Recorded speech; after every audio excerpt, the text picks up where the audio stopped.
بہت بڑی نعمت ہے۔ انسان جب صاحب اولاد ہوتا ہے تو خدا کی خاص رحمت اس کے شامل حال ہوتی ہے، لیکن اس کے ساتھ ساتھ انسان کے لیے یہ بہت بڑی آزمائش بھی ہے۔ اولاد کے ساتھ ڈھیر سارے مسائل بھی وابستہ ہوتے ہیں۔ ان کے لیے ان کے والد اور ان کی والدہ کے ذمے جو حقوق اللہ رسول نے صلی اللہ تعالیٰ علیہ وسلم عائد فرمائے ہیں ان کا خیال رکھنا بھی بڑا ضروری ہے۔ ہمارے ہاں یہ ہوتا ہے کہ ماں باپ یقیناً اولاد کے لیے اچھا ہی سوچتے ہیں، لیکن چونکہ ہماری سوچیں ہمیشہ دنیا داری کے گرد گھومتی ہیں اور ہمارے زمانے میں کامیابی کا معیار ہی لوگوں نے اقتدار کو، مال کو، جاہ و حشمت کو بنا لیا، تو پھر اپنی اولاد کے لیے بھی لوگ اسی کے حصول کو سب سے بڑا سرمایہ سمجھتے ہیں اور ہمیشہ بچوں کی یہی تربیت کرتے ہیں کہ انہیں مال کیسے جمع کرنا ہے، انہیں کس طرح سے معاشرے کے اندر حصول اقتدار کے لیے یا بڑے مناصب کے لیے کوشش کرنی ہے۔ نتیجہ یہ نکلتا ہے کہ ایک عجیب سی مادہ پرستی ماحول میں پیدا ہو جاتی ہے۔ اسلام تربیت اولاد کے حوالے سے ہماری جو رہنمائی کرتا ہے تو وہ ساری باتیں اس میں شامل ہیں۔ بچوں کو آپ رزق حلال کمانے کی تلقین 100% کریں گے، انہیں اس فن سے ضرور آگاہ کریں کہ وہ کبھی کسی کے دستے نگر نہ رہے، کہیں انہیں ہاتھ نہ پھیلانا پڑے، لیکن ان کی روحانی، اخلاقی، مذہبی تربیت یہ بھی اللہ تعالیٰ نے ماں باپ کے ذمہ لگائی۔ یا ایھا الذین آمنوا قوا انفسکم واہلیکم نارا، اے ایمان والو خود بھی دوزخ سے بچو اور اپنے گھر والوں کو بھی دوزخ کی آگ سے بچاؤ۔ ایسے اسباب اپنے بچوں کو سکھاؤ کہ کہیں وہ جہنم کے راستے پر نہ پڑ جائیں۔ ان ساری راہوں کا انہیں تعین کر کے دو جو جنت کی طرف جاتی ہے۔ ان کی جو اخلاقی زندگی ہے، ان کے کردار و عمل کا جو حسن ہے، اس کے لیے تم اپنے بچوں کی تربیت۔ ہمارے ہاں اگر پہلی بات تو یہ ہے کہ ہم بچوں کو بار بار اسی بات کی طرف گامزن کرتے ہیں اور مثالیں بھی دیتے ہیں تو اس طرح کی دیتے ہیں کہ فلانے کا بیٹا دیکھو کتنے پیسے کما رہا ہے، فلاں کا بیٹا دیکھو کتنے بڑے عہدے پر فائز ہو گیا ہے، اور فلاں کا بچہ دیکھو کتنا شہرت پا گیا ہے۔ تو پہلے تو مثالیں دنیا داری کی، اور اگر دین کے لیے ہم قائل کرنا بھی چاہتے ہیں تو کچھ مثالیں سنا کر، کچھ باتیں بتا کر، کچھ تقریر سنا کر۔ تو یاد رکھیے گا تقریریں گھر سے باہر چلتی ہیں، گھر کے اندر عمل چلتا ہے۔ بچوں کی دینی اور روحانی تربیت کرنے کے لیے سب سے پہلے ماں باپ کو دینی اور روحانی زندگی گزارنی پڑے گی۔ بچے جس طرح باپ کو وقت پر ڈیوٹی پہ جاتا ہوا دیکھتے ہیں، انہیں اپنے باپ کو وقت پر اٹھ کے نماز پڑھتا بھی دیکھنا پڑے گا۔ اگر اس کا کاروبار کم ہو جائے، کہیں نقصان ہو جائے، تو جس طرح وہ اسے پریشان اور بے حال دیکھتے ہیں، کاش ایسا ہو نا کہ کبھی باپ کی آنکھوں میں آنسو آئیں اور بچے پوچھیں کہ ابا جی کو کیا ہے، تو اماں کہے پتر تمہارے باپ کو حضور کا مدینہ یاد آتا ہے۔ یہ چیزیں روحانی زندگی جب ہم گزاریں گے تو بڑی جلدی ہمارے بچوں کے اندر یہ چیزیں پیدا ہوں گی۔ لیکن یہ تو نہیں نہ ہو سکتا کہ آپ فصل گندم کی بوئیں اور کاٹنا چاول چاہیں، یہ ممکن نہیں ہے۔ ہم چاہیں کہ ہم گھر میں کوئی دینی کام نہیں کریں گے، لیکن پتر تیرے اوپر پابندی ہے، تو نے سارے دینی، روحانی، اسلامی سارے تو نے کام کرنے ہیں۔ میرے پاس لوگ بچے داخل کرانے آتے ہیں تو ایک جملہ وہ اکثر بولتے ہیں، وہ کہتے ہیں جی میں بچہ داخل کرانا چاہتا ہوں تاکہ میری بخشش کا ذریعہ بن جائے۔ تو میں کہتا ہوں یہ بات آپ کی ٹھیک ہے، حدیث پاک میں الفاظ موجود ہیں کہ اللہ تعالیٰ والدین کو اعزاز دے گا، لیکن آپ ماشاءاللہ باشعور ہیں۔ اگر آپ کو اس بات کا شعور ہے نا کہ بچے کی وجہ سے حافظ قاری علامہ صاحب کی وجہ سے میری بخشش ہو جائے گی، تو اور بھی تو کئی چیزیں بخشش والی ہیں، آپ عمل کیوں نہیں کرتے؟ ان پر آپ توجہ کیوں نہیں دیتے؟ اس طرح بھی تو آپ غور فرمائیں۔ آپ کسی اور کے ذریعے سے جو بخشش چاہتے ہیں تو کوئی ایسا کام کرے نا کہ ہم رب سے دعا کریں تو اللہ ہماری وجہ سے کسی اور پر بھی فضل فرما دے۔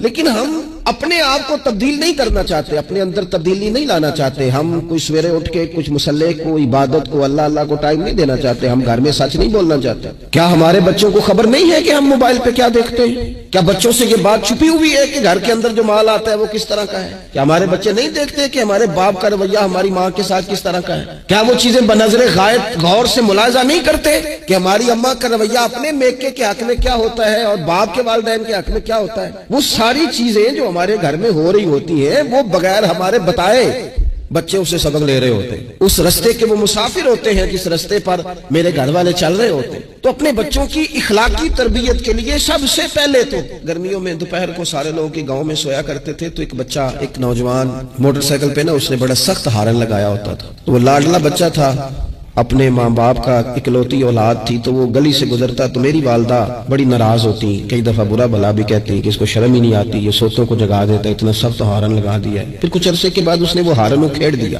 اسی گلی سے گزرتا لیکن چپکے سے۔ تو بچہ شرارتیں کرنے والا شرارت چھوڑ جائے تو پھر بھی سوال کھڑا ہوتا ہے کہ کیوں چھوڑ گیا ہے؟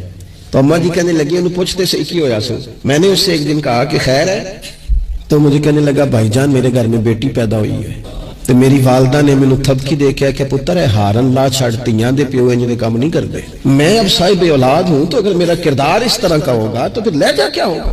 میں نے چھوڑ دیے سارے کام, چونکہ میرے گھر میں بیٹی آ گئی ہے. اور میری ماں نے مجھے کہا ہے کہ بیٹیوں کے باپ کا یہ لہجہ نہیں ہوتا, ان کے انداز بڑے شستہ بڑے صاف ہوتے ہیں, چونکہ گھر میں بیٹی نے آنکھ کھولنی ہے, اس نے وہ رنگ دیکھنا ہے. میں ایک دوسری بات بھی آپ کو عرض کرتا ہوں. میں کھانا کھا رہا تھا, گھر کے اندر بیٹھا تھا, تو میری گھر والی مجھ سے کہنے لگی کہ باہر بچہ بڑا بلک بلک کے رو رہا ہے مدرسے کا. میں نے کہا جلدی سے بلاؤ. وہ بچہ اندر آیا تو وہ کانپ رہا تھا. اس کی حالت اس طرح کی تھی کہ شاید تھوڑی دیر میں گر جائے. تو مجھے تو کھانا بھول گیا. میں نے کہا پتر خیر کیا ہوا کیا ہے. تو بولے تو اس سے بات نہ ہو سکے, ہانپتے کامتے تڑپتے ٹوٹتے جملے. تو میں نے کہا بیٹے کیا بات ہے, چھوٹا سا بچہ ہے. کہنے لگا میں نے گھر ٹیلی فون کیا تھا, میرے ابا جی پھر میری اماں سے لڑ رہے ہیں. حضرت صاحب جب وہ لڑتے ہیں تو ہم چار پائیوں کے نیچے چھپ جاتے ہیں, خوف آتا ہے. میری بہنیں روتی ہیں, ہمیں کسی چیز سے اتنا ڈر نہیں آتا کیونکہ ہمارا والد پھر ہماری اماں کو مارتا ہے, خوف آتا ہے. آج گھر میں نا پھر ابا جی اماں کو پیٹ رہے ہیں. میں نے فون کیا تھا تو بہنیں رو رہی ہیں, آپ دعا کر دیں ہمارے گھر میں سکون ہو جائے. ہم تو اپنے بچوں کی آنکھوں میں آنسو نہیں دیکھ سکتے, پر یہ کس نے رلایا ہمارے بچوں کو, ماں باپ نے مل کے. کس نے تباہی کی, ان کے خیالات کیوں بکھر گئے, اتنا خوف کس چیز نے طاری کیا, یہ سکون کس نے چھینا. میں نے پھر ان کے والد کو بلایا, گزارش کی, اور مجھے امید ہے کہ وہ میری بات بھی سمجھ گئے ہوں گے. میں نے ان کو وہ سارے حالات سے آگاہ کیا کہ آپ کے بچوں کی نفسیات کہاں تک جا رہی ہے. پر میری آپ اس واقعے کے بعد میں سمجھا کہ شاید یہ ایک گھر کا مسئلہ تو نہیں ہوگا, جانے کتنے گھروں میں یوں ہوتا ہوگا, کتنے بچے خوف کی زندگی گزارتے ہوں گے, اللہ جانے اب کیا ہونے لگا ہے. تو اپنے بچوں کی اخلاقی تربیت کے لیے, اخلاقی بڑا پیار کرتا ہے باپ اپنے بچے سے. میں صحیح بتاتا ہوں, آپ بڑا پیار کرتی ہے ماں اپنے بچے سے, لیکن یاد رکھنا اس پیار میں کہیں وہ اخلاقی حدود کو کراس نہ کر جائے. یہ دیکھ لینا کہیں آپ کے لاڈ پیار میں کوئی ناجائز بات اس کے منہ سے نکلے کسی کے بارے میں, اور آپ اسے قبول کر کے کہیں اسے تباہ نہ کر دیں.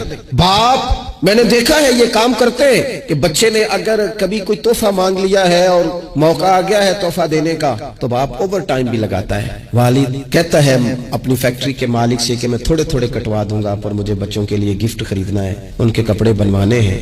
بڑی جان جوکھوں میں ڈالتا ہے, اور وہ کہتا ہے کہ میں اپنے بچوں کو مایوس نہیں دیکھنا چاہتا, میں اعلیٰ سے اعلیٰ چیز بھی لاؤں گا. پر آپ کو پتہ ہے اللہ کے پیارے رسول علیہ السلام نے فرمایا کسی باپ کا اپنے بیٹے کے لیے, اپنی بیٹی کے لیے سب سے بہترین تحفہ یہ ہے کہ وہ اپنے بچوں کو اچھا ادب سکھا دے. یہ سونا تحفہ دیا ہے باپ نے کہ اس بچے کو اس نے اچھی تربیت سے روشناس کرا. یہ خوبصورت تحفہ سونا کمال کر دی والد نے کہ اس نے اپنے بچے کے آداب زندگی میں ایک اچھے ادب کا اضافہ کیا. آپ نہ ہزاروں کا لاکھوں کا تحفہ لے کے آئیں, لیکن اس کی اخلاقی تربیت کریں, اس کے کردار میں جاذبیت پیدا کریں. ہو نہ آج بھی کوئی ماں ایسی جو غوث پاک کی ماں کی طرح کہے پتر بھوک کاٹ لینا پر جھوٹ نہ بول. ہو نہ کوئی ماں آج بھی ایسی جو بابا فرید کی ماں کی طرح یہ کہے پتر تجھے شکر پسند ہے پر ملے گی تب جب تو نماز پڑھ کے مصلی اٹھائے گا. ہو نہ آج بھی کوئی خواجہ بختیار کاکی کی ماں جیسی ماں جو سارا دن گھر میں سپارے پڑھتی رہے اور 15 سپارے یاد ہوں اور صبح شام پڑھے. او خدا کے بندو, کچھ چیزیں ایسی ہیں جو کردار کی روشنی سے نور پاتی ہیں, جو صرف عمل کے حسن سے دنیا کو حسین کر دیتی ہیں. بچوں کی روحانی تربیت, اخلاقی تربیت. ہم نا جو بچوں کو سبق دے رہے ہیں وہ محدود زندگی کا دے رہے ہیں. ہم مسلمان ہیں, ہمیں ہمارے دین نے کہا ہے کہ زندگی 60-70 سال کی نہیں, اس کے بعد بھی ایک زندگی ہے جو ہمیشہ رہنے والی ہے, ختم نہ ہونے والی ہے. ہم نے بچوں کو جتنے اسباق پڑھائے ہیں وہ دنیاوی زندگی کے لیے, روزی روٹی کے لیے, کاروبار کے لیے, شادی نکاح کے لیے, لیکن ہمیں ہمارے دین نے کہا ہے کہ انہیں وہ سبق بھی دو جو قبر میں بھی انہیں کامیاب کرے. قو انفسکم واہلیکم نارا, خود بھی دوزخ کی آگ سے بچو گے اور اپنے بچوں کو بھی بچاؤ گے. یہ اہتمام کرو. وہ خاص خوبصورتی جو ہمارے دین نے کہا ہے کہ ان کی اخروی زندگی میں ان کے کام آئے. دیکھیں نا نبی پاک صلی اللہ تعالی علیہ وسلم نے 3 چیزیں ہمارے ذمہ لگائیں. فرمایا اپنی اولاد کو سکھاؤ. یہ باپ کے ذمہ لگائی ہیں حضور نے چیزیں, ماں کے ذمہ لگائی ہیں. فرمایا یہ اپنی اولاد کو سکھاؤ. 3 چیزیں. یا رسول اللہ صلی اللہ علیہ وسلم کون کون سی؟ فرمایا ایک تو اپنی اولاد کو اپنے نبی کی محبت سکھاؤ. اس کا مطلب ہے ابا کو نعت پڑھنی چاہیے نا, اس کا مطلب ہے اماں کو نعت آنی چاہیے نا, اس کا مطلب ہے حضور کے قصیدے یاد ہونے چاہیے نا, اس کا مطلب ہے نا کبھی بازو تھام کے باپ کا ہے نا پتر چل آج فلان جگہ تجھے لے جاؤں, وہاں مدینے والے کی باتیں ہوں گی.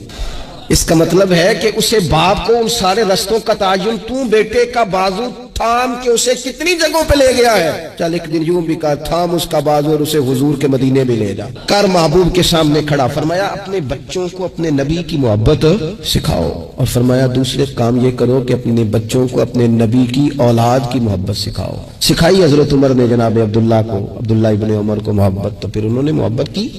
اپنی اولاد کو اپنے نبی کریم کی اولاد کی, اہل بیت کی محبت سکھاؤ. اور تیسرا حضور نے ذمہ لگایا کہ اپنے بچوں کو قرآن پاک کی تلاوت سکھاؤ. یہ ماں باپ سکھائیں, پہلے خود سیکھیں پھر اپنے بچوں کو سکھائیں. انہیں کہ پتر آ بیٹھ میرے پاس بیٹھ کے قرآن شریف پڑھ, میں تجھے پڑھاتا ہوں. تلاوت کلام مجید تو ہر مسلمان کے لیے صحیح تلفظ سے سیکھنا ضروری ہے, تو پہلے سیکھیں پھر سکھائیں. تو ان کی اخلاقی تربیت, روحانی تربیت, دو انسان کی تربیت کے مزاج ہوتے ہیں, ایک اس کی ظاہری تربیت ہوتی ہے, ایک اس کی باطنی تربیت ہوتی ہے. اس کے ظاہر کا بھی خیال کریں. نبی پاک علیہ السلام کے سامنے ایک بچہ کھانا کھا رہا تھا تو جہاں سے مرضی کھا رہا تھا, تو اللہ کے پیارے رسول صلی اللہ تعالی علیہ وسلم نے فرمایا سیدھے ہاتھ سے کھاؤ اور اپنی سائیڈ سے کھاؤ, اللہ تمہیں برکت عطا کرے گا. بچوں کو اخلاق کا, آداب کا طریقہ بھی بتایا جائے. ہمارے ہاں نا شادی سے واپس آ کر, محفل سے واپس آ کر بچوں کو ڈانٹا جاتا ہے کہ آج تو آپ نے بڑی انسلٹ کرا دی, آپ کو روٹی نہیں کھانی آئی. تو بھئی یہ بچوں کو آپ ڈانٹے نہیں, یہ تو آپ کو چاہیے تھا کہ اس سے پہلے سکھایا جاتا کہ کھانا کیسے ہے, بیٹھنا کیسے ہے, جانا کیسے ہے, کسی سے سلام کلام کیسے کرنا ہے. یہ ڈانٹنے کی بات ہے.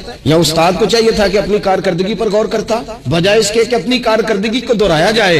الٹا آپ اس شخص کو ڈانٹ رہے ہیں جس جو زیر تربیت ہے. اور پھر بعض اوقات یہ ہوتا ہے کہ بچوں کو اس طرح ڈانٹا جاتا ہے, ہمارے صوفیاء نے لکھا جب بچے پہ غصہ آئے تب اسے سزا نہیں دینی, ایک دن بعد سزا دو یا کچھ گھنٹوں کے بعد, اس لیے کہ غصے میں جو سزائیں دی جاتی ہیں وہ حد سے کراس کر جاتی ہیں.